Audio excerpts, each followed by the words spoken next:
Hello, my name's Tara and today I'm going to be talking to you about AdWords for charities. So Google offer a special scheme called Google Grants which allows charities and non-profits to get $10,000 a month in ad spend absolutely free. So this video is going to look at who's eligible for this scheme, how it works and different ways that you can use it.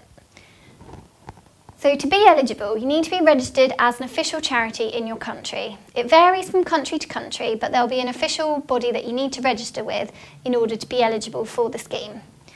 You then need to make sure that you're not a government organisation or your charity is not education related, because unfortunately the Google Grant Scheme doesn't support those charities at the moment.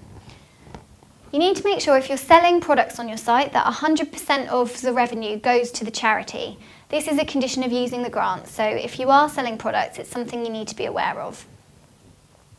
So how does having a grant affect your account?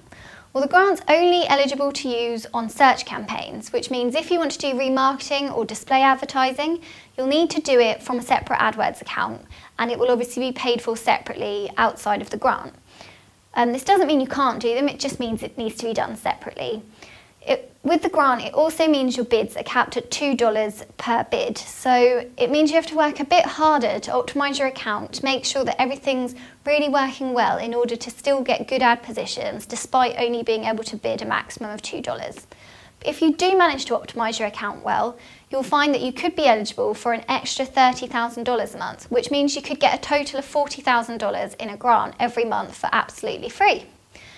To be eligible for that, you'll need to be tracking conversions, you'll need to have a good click-through rate, and you need to regularly optimise your account. So that's logging in and making changes on a regular basis.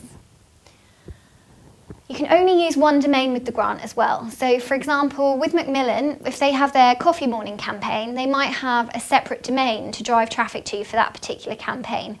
But that domain wouldn't be eligible under the grant. You can only register one domain.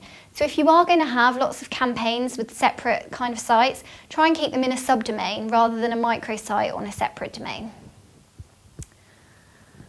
So how can you use the grant? Well, obviously, one really obvious way is to bid on your brand name. This will help you show up high in the search results and make sure that you're literally the first result people can click on.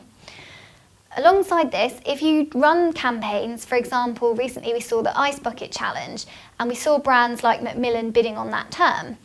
Well, if you're running a campaign and you've got a particular tagline or your charity event has a particular name, you can be bidding on that term to make sure that your site shows up first when people are searching for information on that event. You can also use it for generic terms, so you might not think about this, but there'll be people out there searching for things like charity volunteering, if they're looking to volunteer their time to charity, or corporate charity giving, terms that are quite generic that your site probably won't rank for organically, but that by using pay-per-click ads for them, you can make sure that your charity is visible when people are looking to donate their time or do corporate donations. So those are just some of the ways to use the grant. To get registered for the grant, you just go to google.co.uk/nonprofits and there'll be instructions on how to apply.